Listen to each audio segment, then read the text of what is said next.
Welcome to the Side Hustle to Small Business podcast powered by Hiscox. I'm your host, Sanjay Parekh. Throughout my career, I've had side hustles, some of which have turned into real businesses. But first and foremost, I'm a serial technology entrepreneur. In the creator space, we hear plenty of advice on how to hustle harder and why you can sleep when you're dead. On this show, we ask new questions in hopes of getting new answers. Questions like, how can small businesses work smarter? How do you achieve balance between work and family? How can we redefine success in our businesses so that we don't burn out after year 3? Every week, I sit down with business founders at various stages of their side hustle to small business journey. These entrepreneurs are pushing the envelope while keeping their values. Keep listening for conversation, context, and camaraderie.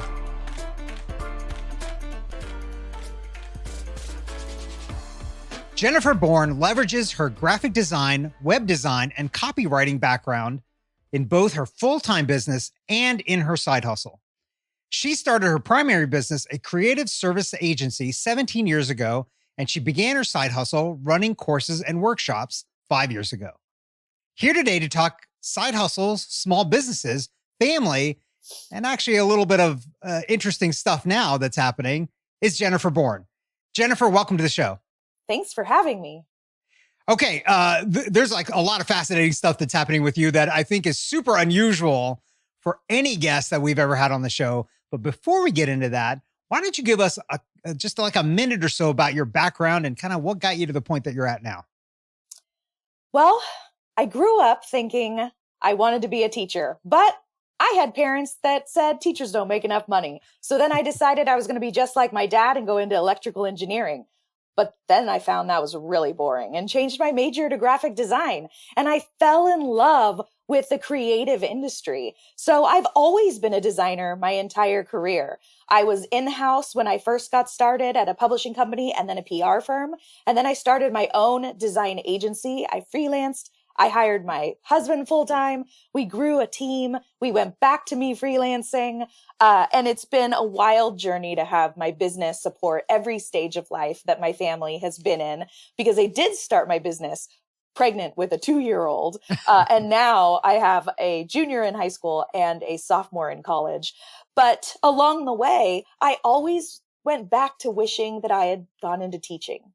And going into courses and memberships as a side hustle to my service business allowed me to do that, but also share everything I learned in my business along the way and help people build better businesses that support the kind of life they want to live. Yeah, a couple of clarifying things. First, I'm very disappointed that you said electrical engineering was boring, because I'm an electrical engineer. I'm going to tell you, the boys weren't nice to me. My grades were better. And when you're 17 or 18 and the people in your classes aren't nice to you because you're smarter, I'm like, I'm good. Yeah. Well, clearly that's why they weren't nice to you, because you were way smarter than them. So I think they had a little bit of reflection they needed to do. The other thing you just said is you were pregnant with a 2. You said you were pregnant with a 2-year-old. I want to make sure I clarify that. You weren't pregnant with a 2-year-old. You were pregnant with your second child. And had a 2-year-old. And had a 2-year-old. Okay, that's what it was. Pregnant and with a 2-year-old. Yes. To start your business. Okay, so I got to ask, so you launched into this thing. You've been doing it for quite some time. Was this your first time doing an entrepreneurial thing, or did you do anything entrepreneurial as a kid, or were there entrepreneurs in the family? Well, I don't know if you could have made it through the 80s and 90s in school without having some kind of side hustle selling candy at school. Boom. I mean, who didn't do that, right? Yeah, Everybody I know has that story. But from lemonade stands to hitting the, little liquor store on the corner to buy candy on the way to school to sell it at school, that was my only real foray. I didn't know anybody that owned a business. I didn't know anybody that freelanced. Even getting my degree in design, everybody I knew took jobs. And it wasn't until I was pregnant with my second child that my husband, who was in the fire department at the time and was doing the primary childcare, had said, don't people that do what you do it for themselves or work at home? Can't you do that too? I think maybe we should look at doing that. and I thought, oh, I think I could do that. And he went and got my business license and he named my business. And he was like, you're doing this, Jen. he kind of forced the issue, right? Like, even if you don't want to do it, you're doing it because I got it all set up for you. So what's interesting is so many entrepreneurs on this podcast I've talked to about this, the candy bar arbitrage growing up when in school, there's like a very high correlation between folks that did that and become entrepreneurs later in life. So how is it that you ran that? How did you avoid getting squashed by teachers? Because I think almost all of us had to avoid the gaze of teachers because this wasn't really entirely allowed in most schools. Oh, and I had to walk way out of the way before school to go to that liquor store to get that candy, which cross streets I was definitely not allowed to cross. Nice. So I had a friend that I walked to school with, and we would just tell my mom, like, oh, we just like to get to school early so we can hang out with our friends before school. And sometimes we would see our parents driving down the street that we were walking on to go to that liquor store, and we'd dive in the bushes and hide. But we just focused on, like, our friends knew we had candy available and we would only sell it before school or during break or during lunch. And we were so sly about it. I mean, I'm sure we weren't, but we totally thought we were. And so all the revenue, all the money that you made on the candy bar sales, what did you use it for? Do you remember? Buying more candy to eat ourselves. I don't know, hiding junk food for sleepovers and just being silly kids.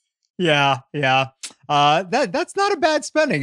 My personal splurge was comic books. I was a comic book nerd. So that was, and the comic book store and the candy shop were all kind of like right there by the school. So I always said like, oh, there was a public library there too. Oh, mom and dad, I got to go. You need to pick me up at the public library. I need to do some studying and some research and stuff. So along the path to the public library, there were some stops along the way that I didn't necessarily need to share and be public about. But so when you were starting the business or when the business was forced upon you, let's say by your husband, was there anything that scared you about doing it? And what were those fears and how did you overcome them? Well, I think saying goodbye to a full-time income, a stable salary, right? And launching into something on your own is always a little bit scary. And we actually made the transition to leave full-time income in our family twice. We did it when I quit my job to start my business. And we also went through that when my husband quit his cushy fire department job with his pension and everything else to come work with me full-time. And we were going to lose all of that. So we navigated this on more than one occasion. And it was really nerve-wracking, but you're able to get rid of some of that by planning in advance, right? So knowing that you're going to make that exit and saving some so you have some cushion. But we also practiced living on a smaller budget. So we said, hey, what is the lowest amount of money we need to exist? Right? We, like, people call it your ramen budget. What's the lowest amount that you can earn and still continue to pay your bills? So we would practice. We're like, well, let's look at our budget. If we're spending $1,200 a month on groceries and eating out, could we dial it back to $800 a month? Could we dial it down to $600? Could we dial it to $500? We got to a point where we were feeding our entire family for a month on $400. Wow. And we didn't stop eating out, but we got more strategic about our spending. And we practiced that for several months first and figured it out. And we're like, okay, this is the lowest that we can go and still pay all our bills and be fine. And that reduced the burden on what I knew I had to produce. And anything above that, we're like, we are doing great. And so when you're getting started, anything you can do to reduce that burden and to reduce the stress and the pressure of having to make tons of sales immediately is a really good thing. Yeah. So what kind of ties into that fear, I think, is, am I going to be able to find clients? Am I going to be able to find? So how did you deal with that fear and how did you solve it for yourself? I was really lucky in the fact that I was working at a PR firm. And when I left that PR firm, they're like, but we still need you. So I got to keep working with them and they became my first client. But also in the PR, the advertising, the marketing industry at the time, back in 2005, most people didn't have in-house creatives. Only the big guns had in-house. So I called every person I knew. And I'm like, I'm going into business for myself and I need clients. You work somewhere that hires freelancers. How do I get on that list? Can you get me on that list? Can you introduce me to the person on that list? Like, I called every single person I know. I'm like, let me take you to coffee. Let me take you to lunch. Let me tell you what I'm doing. I need to get on that list of people that hire freelancers. Do you have any business? Do you know anybody that has business? Like, you can't, if you're going to put your stake in the sand and say, I'm going to do this, you can't be afraid to tell people what you're doing and ask for business. Right. Right. Yeah. And that I think is a challenge a lot of time for entrepreneurs that, might be introverted or might be embarrassed, think they're not ready. And I think, if you're starting something, then you're already ready, right? Yeah. And I think there's no shame in how you make it work for you. Like, some people think, oh, I quit my job and I have to do it 100% and all me. And if I work a little side job on the side, then I'm not really doing it, or that's something to be ashamed of. And it's like, that is something to be proud of. You're doing whatever it takes to make your dreams come true. And the path is different for every person. So while I was navigating that transition and figuring out, how do I replace my full-time salary, I had a neighbor that was like, oh, well, my husband runs a business and he needs help with this area. It's not really what you're doing, but it might help bridge the gap while you're trying to find clients. And I'm like, yes. Right. So for like 3 months, I did insurance paperwork for like a neighbor to just fill that gap while I was hustling and getting new contracts. And then once I had some clients in to hit my minimum, I'm like, okay, thanks. That was awesome. Now I'm done. Right. Right. So what's the other part then that's interesting, and by the way, we've had so many people on the podcast that their main hustle knows about the fact that they're doing a side hustle, and they appreciate the fact, right? It makes them better employees because they get this bigger breadth of experience and knowledge more than they could get by just having the main job. But you're doing something interesting now, whereas your small business has become a side hustle, which is the reverse. So tell us about what's going on. I ran a services agency. I started my agency in 2005. So I ran full services until about 2017. In 2017, I launched my first course. And now I have several. But so my business is part client services and part courses. And I teach people how to run client services businesses. And I still do client services because I kind of believe you should still do the thing that you're teaching. I'm just saying. But over time, right? If you had asked me even a few months ago, would you ever go work for somebody? My answer would be no. I fielded a lot of job requests over the last few years, and every single one I've turned down. I'm like, I think I'm unemployable. Like, I think at this point, my business makes so much money, I don't think you can afford me. And I take so much time off, I don't think you can give me that kind of vacation. But I got an offer at the end of 2022 from my best friend. And I had the opportunity to, and not give up my business to go work somewhere else, not give up my courses to go work somewhere else, to learn something new and be challenged, and to work with my best friend.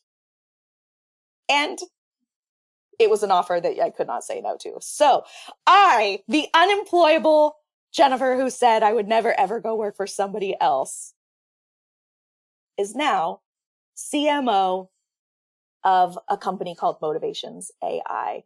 And my business, which now was my full-time thing, is now my side hustle. So all of the systems I built to run my business and all of the systems I teach in my courses are now going to be put to the test even more to see, can I continue to run this business with me taking an even bigger step back? Because part of taking a job is the job becomes your primary and your side hustle is the side hustle. So I've been telling people for years, I built these systems in my business to save me time and to be able to take more vacation and not work as much and to run the business without me. And now we're going to push those systems to the extreme and see how they hold up. But I'm really excited about the shift and excited to have an opportunity to work with an amazing team of talented people and truly make my business a side hustle and not have to give up something that I love. Yeah. So what's interesting is, a lot of people are working jobs and they want to start up side hustles, and their current employer may or may not be understanding of that fact. Now, you're going into a job saying like, look, I already have this thing and I'm going to keep it running. Yep. How was that conversation? And was it like, just assume that was going to be the case from the get-go, or did you have to have a discussion about the fact that you're going to keep running the side hustle on the side? I think I'm lucky in the fact that it's my friend hiring me. Yeah. And this is the same friend that pushed me into doing courses when I resisted doing courses. So, of any person other than myself or my husband, he probably knows the absolute most about the inner workings of my business itself and how much I love my courses and the people in them and helping coach business owners to make more money and be more profitable and have sustainable results over time. So Yeah. I think, and he's watched me turn down all of these jobs that said, we want you to come work with us, but you have to shut down your whole business and all your courses. And I'm like, right. No.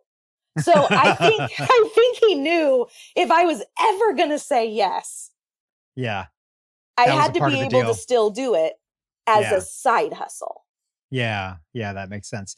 Okay, so you've been doing this now for quite some time, and now, I think like you, I am also unemployable. But maybe you're giving me hope that maybe someday somebody might want to employ me.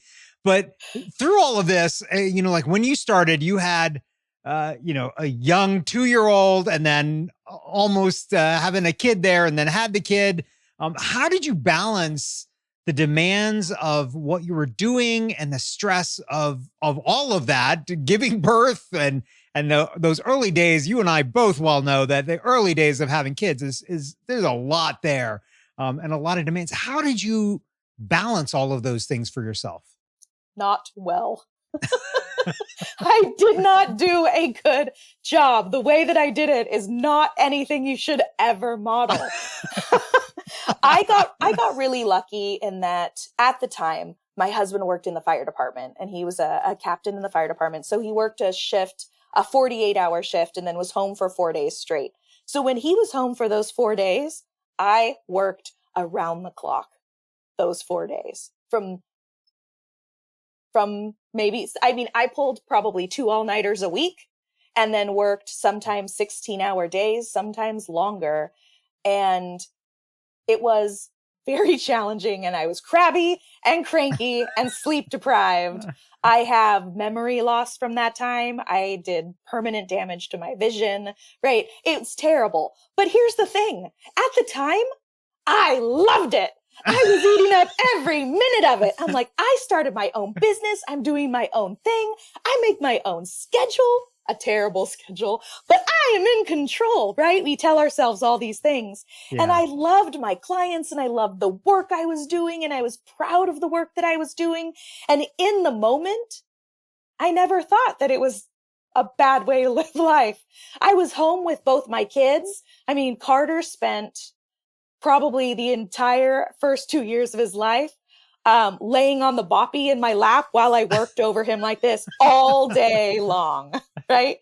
And all night long, because he was a terrible sleeper. So I would just get up and work all night, because he only slept if I held him, and he only slept 45 minutes at a time. So I just worked all day and all night, and I ate up every second of it. It wasn't until I learned how to run my business better and how to accurately price my services, and I learned that I kind of need to have a life outside my business, that I realized how damaging that hustle was. And so it's one of the things I advocate for really, really heavily in my programs and coaching and things now, is that you can't be all in on one thing without sacrificing the other. So I kind of look at your business and life as a teeter-totter, right? Your life is on one end and your business is on the other. If it's a mean guy gets on there and sticks you up in the air for too long and you're shaking your legs and you can't get down, it's terrible. And if it's flat, it's boring. So as long as life and business ebbs and flows, right? Sometimes family has to come first. Sometimes business has to come first. But as long as there's always that give and take, things seem to go pretty good for us. Yeah. So thinking back now, and you've got kind of this good run of time where you've started this and running it now, taking the job. What are the things, or one or a couple of things that looking back now you would have done differently, knowing what you know now? Oh, I would have tracked my time immediately so I could understand just how long work actually takes. Because at first I was only billing for the time to do the work and not all the time to manage the projects and the clients. So I would track my time earlier. I would build systems in earlier. So I wasn't flying by the seat of my pants and relying on memory and crossing my fingers I didn't forget something. Yeah. I would hire help earlier because there's no reward for trying to do everything yourself. There's just a ceiling. Like you can only go so far by yourself. And I would build in recurring revenue sooner. Yeah. So that was your shift into the courses. That was kind of the idea of getting recurring revenue, right? You're building it once and making money on it for a long time. Yes, that was part of it. Also, like the majority of my work, design work, especially with websites, I was like, give me the client, we'll build the website, we're done, move on, next client. And I never sold maintenance plans, care plans, support plans, whatever it was. Got it. I loved to like check it off my to-do list and move on. And then I was like, I had to go back and say, dang it, that was not a good decision. Yeah. I lost out on so much potential recurring revenue that way. So I had to go then back and add it to my services business. And courses were definitely a way to build some more stability into the business because people can sign up for a monthly membership or there's an annual, or different courses or different ways. But it added a layer of stability, then dependable revenue that makes planning and forecasting and hiring and growth, reinvestment in your business so much easier. Yeah. What was it that made you realize that maintenance plans and all of that was something that where you were leaving a lot of money on the table? What made that click for you? In 2013, we started traveling really, really heavily with our kids. And I realized if I'm not working, I'm not making money. My whole business model tied to one and done projects meant if I wasn't doing the work, I wasn't getting paid. Mm. So every time I took vacation, I would have a gap in revenue. Right. I'm like, this is not a business. This is a job. Right? Yeah. Yeah. That makes sense. I'm like, if I want to run a true business and I want to have stability and get off that revenue roller coaster, right? Then recurring revenue is the answer for that. Yeah. Hey, that's a really interesting insight because a lot of times people think of entrepreneurship as risky and, hard to predict because, when you go to a job, like once a month or every 2 weeks, this paycheck comes in, you just showed up every day and like clockwork, the money just gets deposited in the bank account. But what you're kind of alluding to here is that it is possible to be an entrepreneur and basically build the same kind of system. 100%. You just got to be smart about it. Yeah. Yes. I like that. I kind of like that kind of way of looking at it, and how it really kind of de-risks being an entrepreneur and being a founder, because that's probably the biggest thing we hear. Well, and let's face it. If you figure out I need to make, let's say it's just I need to make $5,000 a month, right? That's what I need to support my family, pay all my bills, right? Whatever it is. If everything relies on you making a sale, you going out and selling, the pressure is high and the risk is high. But let's say you've got $2,500 in recurring revenue. You just cut the pressure of you having to make sales in half. Yeah. And that makes things so much better right? Yeah. Less stress, more joy, right? Less pressure, right? Yeah. And then you are happier with your business. And the other thing I think that also fixes is a lot of entrepreneurs, you start feeling that desperation because you need to get that deal in. So then you're willing to start cutting your rates. And saying and yes people, to things you shouldn't say yes to. right, exactly. And then honestly, people can sense the desperation, and people often don't want to work with people that are desperate, because then you start worrying about like, what is wrong in this situation? And are you actually going to be able to deliver what I need you to deliver? Yep. Yeah. Okay. One more question for you. So thinking about like everything that you've done now, how do you think about working in things that are important in life, like exercise and time with friends and all of that? So how do you think about that? Is it strict boundaries, or is it like, hey, if I can get to it? Like, how do you think about those things? Schedule it ruthlessly like you schedule your business. That is the secret. We are so focused as business owners on project managing the crap out of everything in our business. And we got our calendars all dialed in. Why don't we do this for our personal lives? Yeah. Right? When you do that for your personal life, guess what? You do more fun things. When you put the fun things on the calendar, the fun things actually happen. And when you leave it up to chance, that's how you end up sitting on the couch saying, oh, I thought we were going to go to this thing tonight, but it's already 6 and I'm cozy and under my blanket, and let's just not do it. So one of the things I figured out, especially when I was starting to do my side hustle with courses, was if I saved the work on my own business and my own goals for the end of the day, it was really easy for me to say, I don't have time for that. I haven't finished this client thing yet. Or I'm so tired. Today's been really hard. I'll do it next week. I'll do it this weekend. I'll do it next month, and put it off and put it off and put it off. Because there's always going to be fires and unexpected things that happen during the day. But when I started putting me first and doing my goals first, I made progress on my business and my goals every day, no matter what my day of client work looked like. So instead of saving my work for the end of the day, I started getting up an hour earlier. And I would dedicate that hour to working on moving my stuff forward. So now, right, I get up, I work out, I work on my business while I have a shake and I stop sweating. I work on my business and I get an hour or hour and a half or so on my own stuff every day. And then I take a shower and get my mind in the headspace of client work. And I come back to work, and then I'm focused on client work every day. And I feel great about it because I know I've already moved my goals forward. Because what used to happen when I was doing it at the end of the day and I never would get to it, because you're always the person on the back burner. And I would almost kind of resent client work. And I remember telling my husband, I spend every day building everybody else's dreams, and all I want is some time to build my own.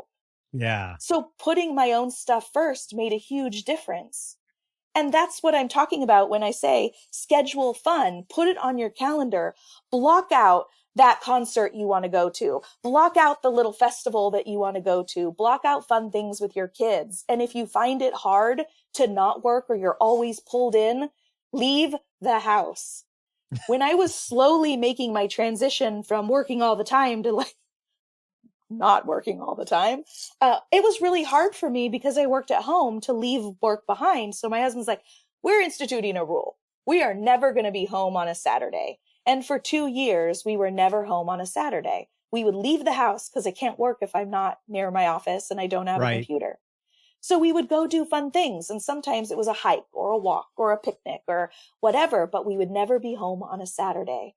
And so we would plan and book every Saturday. And soon our family and friends were like, the Bourns are never available on Saturdays. Right? And then eventually that went to like getting, now we look on Facebook, we find, when are our local bands playing? When are the things that we like? Put that local band playing at the bar by your house on the calendar. Schedule it so you don't miss it. And then you have as much dedication to fun as you have to work. Yeah. Okay. Last question for you. I think I said the last one was the last question, but I have actually one last question for you. What would you tell somebody that's thinking of taking the leap and turning their side hustle into a full-time business, or now maybe the alternate too, a full-time business into a side hustle? What would you tell them? Don't let people talk you out of it, because they get nervous and scared for you and they'll try. 2, there are going to be hard days, but you will get through it. Everybody has hard days, no matter what they say publicly. Right? And 3, save. Save, save, save, save, save. Save before so you have a little bit of cushion. And when you get paid from your project, whatever you're selling, some of it's going to pay your bills. Some of it's going to pay you. It's going to pay your salary and your earnings. Some of it needs to stay in your business for reinvestment so you can grow. But some of it needs to go into savings to build up that emergency fund so you have that as a cushion. Yeah. I love that. Jennifer, where can our listeners find and connect with you? JenniferBourn.com. That is the easiest place. You can find all my socials and everything else. Awesome. Thanks for coming on. Thank you.